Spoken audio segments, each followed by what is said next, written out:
ವಂಚನೆ ಆರೋಪದ ಬೆನ್ನಲ್ಲೇ ಸ್ವಾಮೀಜಿ ನಾಪತ್ತೆಯಾಗಿದ್ದಾರೆ. ಪರಮ ರಾಮಾರೂಢ ಸ್ವಾಮೀಜಿ ಮಠದಿಂದ ನಾಪತ್ತೆಯಾಗಿದ್ದಾರೆ. ಮುಜುಗರದಿಂದ ತಪ್ಪಿಸಿಕೊಳ್ಳೋಕೆ ನಾಪತ್ತೆಯಾದ ಸ್ವಾಮೀಜಿ ಹಾಗಾದ್ರೆ ಮಠದಲ್ಲಿದ್ದಂತಹ ರಾಮಾರೂಢ ಸ್ವಾಮೀಜಿಯ ಕೊಠಡಿಗೆ ಬೀಗ ಬಿದ್ದಿದೆ. ಬಾಗಲಕೋಟೆ ಸಿಮಿಕೇರಿ ವಸತಿ ಕೇಂದ್ರದಲ್ಲಿರುವಂತಹ ಮಠ ಇದು. ಆ ಮಠದಿಂದ ಸದ್ಯ ಸ್ವಾಮೀಜಿ ನಾಪತ್ತೆಯಾಗಿದ್ದಾರೆ. ಕಂಪ್ಲೇಂಟ್ ಅನ್ನ ಕೊಟ್ಟಿದ್ದು ಅದೇ ಸ್ವಾಮೀಜಿ. 1 ಕೋಟಿ ರೂಪಾಯಿಯನ್ನ ವಸೂಲಿ ಮಾಡಲಾಯಿತು ನನ್ನಿಂದ. ಪ್ರಕಾಶ್ ಮುಧೋಳ ಅನ್ನುವಂತಹ ವ್ಯಕ್ತಿ ಈ ರೀತಿ ಬೆದರಿಸಿ ಬ್ಲಾಕ್ ಮೇಲ್ ಅನ್ನ ಮಾಡಿ ವಸೂಲಿ ಮಾಡಿದ್ದಾನೆ ಅಂತ ಹೇಳಿ ಆರೋಪ ಮಾಡಿದಂತಹ ಸ್ವಾಮೀಜಿ ಈಗ ನಾಪತ್ತೆಯಾಗ್ಬಿಟ್ಟಿದ್ದಾರೆ. ಹಾಗಾಗಿ ಎಲ್ಲವೂ ಸಾಕಷ್ಟು ಅನುಮಾನಗಳನ್ನ ಹುಟ್ಟಿಸ್ತಾ ಇದೆ. ಡೀಟೇಲ್ಸ್ ನಮ್ಮ ಬಾಗಲಕೋಟೆಯ ಪ್ರತಿನಿಧಿ ಕೃಷ್ಣ ನೀಡ್ತಾ ಹೋಗ್ತಾರೆ. ಕೃಷ್ಣ, ಯಾರೋ ಫೋನ್ ಮಾಡಿ ಬೆದರಿಕೆ ಹಾಕಿದ್ರು ಅಥವಾ ಗೃಹ ಇಲಾಖೆಯಿಂದ ನಿಮ್ಮ ಮೇಲೆ ದೂರು ಬಂದಿದೆ ಅಂತ ಹೇಳಿ ಬೆದರಿಸಿದ್ರು ಅನ್ನುವಂತಹ ಕಾರಣಕ್ಕೆ ಯಾರಾದ್ರೂ 1 ಕೋಟಿಯನ್ನ ಕೊಟ್ಟು ಬಿಡ್ತಾರಾ ಅಂತ ಹೇಳಿ ಯಾಕೋ ಸ್ವಾಮೀಜಿಯ ನಡೆಯೇ ಇಲ್ಲಿ ಅನುಮಾನವನ್ನ ಮೂಡಿಸ್ತಾ ಇದೆ. ಬೆದರಿಕೆ ಹಾಕಿದಂತಹ ವ್ಯಕ್ತಿ ಯಾವ ಕಾರಣಕ್ಕಾಗಿ ಯಾವ ಕಾರಣವನ್ನ ಇಟ್ಕೊಂಡು ಬ್ಲಾಕ್ ಮೇಲ್ ಮಾಡಿದ? ಸದ್ಯ ಸ್ವಾಮೀಜಿ ಕೊಟ್ಟಿರುವಂತಹ ಕಂಪ್ಲೇಂಟ್ ನಲ್ಲಿ ಏನಿದೆ? ಈಗ ಸ್ವಾಮೀಜಿ ನಾಪತ್ತೆಯಾಗಿರೋದು ಯಾವ ಕಾರಣಕ್ಕಾಗಿ? ಕೃಷ್ಣ, ವಿದ್ಯಾಶ್ರೀ, ಏನಂತ ಹೇಳಿದ್ರೆ ಬಾಗಲಕೋಟೆ ಭಾಗದಲ್ಲಿ ಏನು ಇದು ರಾಮಾರೂಢ ಮಠ ಏನಿದೆ, ಇದು ಸಾಕಷ್ಟು ಹೆಸರುವಾಸಿಯಾಗಿರುವಂತ ಮಠ. ಅಲ್ಲದೆ ಹುಬ್ಬಳ್ಳಿಯ ಏನು ಸಿದ್ಧಾರೂಢ ಮಠ ಇದೆ, ಸಿದ್ಧಾರೂಢದ ಶಾಖಾ ಮಠವು ಕೂಡ ಇದಾಗಿರುವಂತದ್ದು.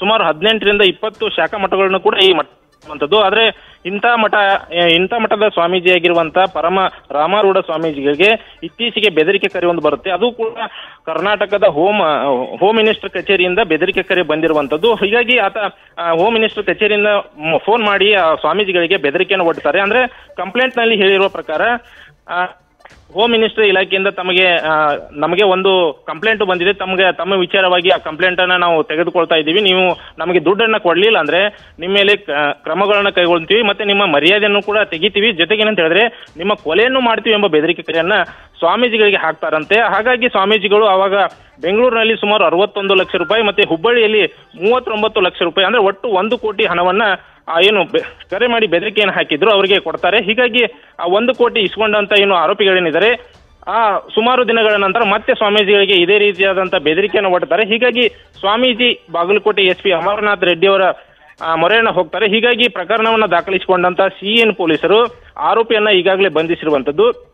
ಇನ್ನ ಆರೋಪಿಯ ಹಿನ್ನೆಲೆಯನ್ನ ಗಮನಿಸಬೇಕಾದ್ರೆ ಏನು ಪ್ರಕಾಶ್ ಮುಧೋಳ ಏನಿದ್ದಾನೆ, ಈತ ಮೂಲತಃ ಬಾಗಲಕೋಟೆ ಜಿಲ್ಲೆಯ ಮುಧೋಳ ನಿವಾಸಿಯಾಗಿದ್ದು ಇತ್ತೀಚೆಗೆ ಬೆಳಗಾವಿ ಜಿಲ್ಲೆಯ ರಾಮದುರ್ಗ ಪಟ್ಟಣದಲ್ಲಿ ನೆಲೆಸಿರ್ತಾನೆ. ಜೊತೆಗೆ ಏನಂತ ಹೇಳಿದ್ರೆ 2023ರ ವಿಧಾನಸಭಾ ಕ್ಷೇತ್ರದಲ್ಲೂ ಕೂಡ ರಾಮದುರ್ಗದಿಂದ JDS ಪಕ್ಷದಿಂದ ಸ್ಪರ್ಧಿಸಿದ್ದಂತ ಪ್ರಕಾಶ್ ಮುಧೋಳ ಸಾಕಷ್ಟು ಹೆಸರನ್ನು ಕೂಡ ಮಾಡಿರ್ತಾನೆ. ಜೊತೆಗೆ ಏನಂತ ಹೇಳಿದ್ರೆ ಬಾಗಲಕೋಟೆಯಲ್ಲಿ ಅಂದ್ರೆ ಕಳೆದ ಸೆಪ್ಟೆಂಬರ್ 26ರಂದು ಈ JDS ನ ಯುವ ಘಟಕದ ರಾಜ್ಯಾಧ್ಯಕ್ಷರಾಗಿರುವಂತಹ ನಿಖಿಲ್ ಕುಮಾರಸ್ವಾಮಿ ಅವರು ಕಾರ್ಯಕ್ರಮವನ್ನು ಮಾಡ್ತಾರೆ. ಅಂದ್ರೆ ಸದಸ್ಯತ್ವ ಅಭಿಯಾನ ಕಾರ್ಯಕ್ರಮವನ್ನು ಮಾಡ್ತಾರೆ. ಈ ಕಾರ್ಯಕ್ರಮದಲ್ಲೂ ಕೂಡ ಆ ಆರೋಪಿ ಏನು ಪ್ರಕಾಶ್ ಮುಧೋಳ ಏನಿದ್ದಾನೆ ಆತನು ಕೂಡ ಆ ಕಾರ್ಯಕ್ರಮದಲ್ಲಿ ಭಾಗಿಯಾಗ್ತಾನೆ. ಸದ್ಯ ಪ್ರಕಾಶ್ನ ಬಂಧಿಸಿರುವಂತ ಪೊಲೀಸರು ಆರೋಪಿಯಿಂದ ಸುಮಾರು 82 ಲಕ್ಷ ರೂಪಾಯಿಯನ್ನ ಈಗಾಗಲೇ ವಸೂಲಿ ಮಾಡಿರುವಂತದ್ದು. ಇನ್ನುಳಿದ 18 ಲಕ್ಷ ರೂಪಾಯಿಯನ್ನ ಆರೋಪಿ ಬಳಕೆ ಮಾಡಿಕೊಂಡಿರುವಂತದ್ದು. ಸದ್ಯ ಈ ಬಗ್ಗೆ ಪೊಲೀಸರು ಈಗ ಕೃಷ್ಣ, ಸ್ವಾಮೀಜಿ ಕೊಟ್ಟಿರುವಂತಹ ಹಣ ಯಾರಿಗೆ ಸೇರಿದ್ದು? ಅದು ಮಠಕ್ಕೆ ಸೇರಿದ್ದು, ಭಕ್ತರಿಗೆ ಸೇರಿದ್ದು. ಹೀಗೆ ಬೆದರಿಕೆಯನ್ನ ಹಾಕ್ತಿದ್ದಾನೆ ಅಂತ ಹೇಳಿ ತಮ್ಮ ಮಠಕ್ಕೆ ಸಂಬಂಧಪಟ್ಟಂತಹ ಅಥವಾ ಭಕ್ತರ ಜೊತೆಗೆ ಏನಾದ್ರೂ ಚರ್ಚೆಯನ್ನ ಮಾಡಿದ್ರಾ?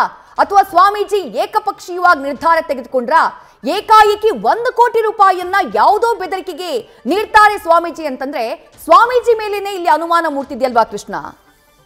ಖಂಡಿತ ವಿದೇಶರು ಏನಂತ ಹೇಳಿದ್ರೆ ಸ್ವಾಮೀಜಿ ಅವರು ಏನು ಈ 1 ಕೋಟಿ ರೂಪಾಯಿಯನ್ನು ಕೊಡ್ತಾರೆ, ಅವಾಗ ಭಕ್ತರನ್ನ ಕೂಡಿಸಿಕೊಂಡೇನೆ ಹಣವನ್ನ ಕೊಟ್ಟಿದ್ದಾರೆ ಎಂಬ ಮಾಹಿತಿಯನ್ನ ದೂರಿನಲ್ಲಿ ಕೂಡ ದಾಖಲು ಮಾಡಿರುವಂತದ್ದು. ಸದ್ಯ ಏನಂತ ಹೇಳಿದ್ರೆ ಸ್ವಾಮೀಜಿ ಅವರು ಏನು ಈ ಬ್ಲಾಕ್ ಮೇಲ್ ಮಾಡಿದ್ದಾರೆ, ಈ ಬ್ಲಾಕ್ ಮೇಲ್ ಹಿಂದೆ ಯಾವ ರೀತಿಯಾದಂತಹ ಷಡ್ಯಂತ್ರ ಇದೆ ಎಂಬುದು ಕೂಡ ಇನ್ನೂ ಸ್ಪಷ್ಟವಾಗಿಲ್ಲ. ಅಂದ್ರೆ ಯಾವುದೋ ಒಂದು ಬ್ಲಾಕ್ ಮೇಲ್ಗೆ ಸ್ವಾಮೀಜಿ ಹೆದರ್ತಾರಂತಂದ್ರೆ ಏನೋ ಹಿಂದ್ಗಡೆ ಏನೋ ಒಂದು ಉದ್ದೇಶ ಇರಬೇಕು, ಮತ್ತೆ ಯಾವುದೋ ಒಂದು ಕಾರಣ ಇರಬಹುದು ಎಂಬ ಸಂಶಯ ಕೂಡ ಇಲ್ಲಿ ಮೂಡ್ತಾ ಇದೆ. ಆದ್ರೆ ಈ ಬಗ್ಗೆ ಸ್ವಾಮೀಜಿ ಕೂಡ ಯಾವುದೇ ರೀತಿಯಾದಂತಹ ಕ್ಲಾರಿಟಿ ಕೊಡ್ತಾ ಇಲ್ಲ. ಯಾಕಂದ್ರೆ ಮಠದಲ್ಲಿ ಕೂಡ ಸ್ವಾಮೀಜಿ ಅವರಿಲ್ಲ. ಹೀಗಾಗಿ ತಮ್ಮ ಮಠಕ್ಕೆ ಏನು ಮಠ ಏನಿದೆ ಮಠಕ್ಕೆ ಬೀಗವನ್ನು ಕೂಡ ಹಾಕಿ ಸ್ವಾಮೀಜಿಗಳು ನಾಪತ್ತೆಯಾಗಿರುವಂತದ್ದು. ಅಂದ್ರೆ ಇದು ಒಂದು ಕೇಸ್ ಏನಿದೆ, ಈ ಕೇಸು ಈಗ ಏನಂತ ಹೇಳಿದ್ರೆ ಪ್ರಶ್ನಾತೀತವಾಗಿ ಉಳಿದಿದೆ. ಅಂದ್ರೆ ಯಾಕೆ ಸ್ವಾಮೀಜಿಗಳು ಹಣವನ್ನ ಕೊಟ್ಟರು, ಮತ್ತೆ ಸ್ವಾಮೀಜಿ ಅವರು ಹಣವನ್ನ ಕೊಡೋದಕ್ಕೆ ಮೂಲ ಕಾರಣ ಏನು, ಅಂತಹ ಬ್ಲಾಕ್ ಮೇಲ್ ಅನ್ನ ಏನು ಆರೋಪಿಗಳು ಮಾಡಿದ್ರು ಎಂಬ ತನಿಖೆಯನ್ನ ಪೊಲೀಸರು ಕೂಡ ಈಗಾಗಲೇ ಕೈಗೊಂಡಿರುವಂತದ್ದು. ಸದ್ಯ ಆ ಪೊಲೀಸರ ತನಿಖೆಯಿಂದಲೇ ಕೂಡ ಈ ಎಲ್ಲ ಏನು ತನಿಖೆ ಪ್ರಕರಣದ ಮೂಲ ಪತ್ತೆ ಆಗಬೇಕಾಗಿರುವಂತದ್ದು. ವಿದ್ಯಾಶ್ರೀ, ಥ್ಯಾಂಕ್ ಯು ಕೃಷ್ಣ ತಮ್ಮೆಲ್ಲ ಡೀಟೇಲ್ಸ್ಗೆ.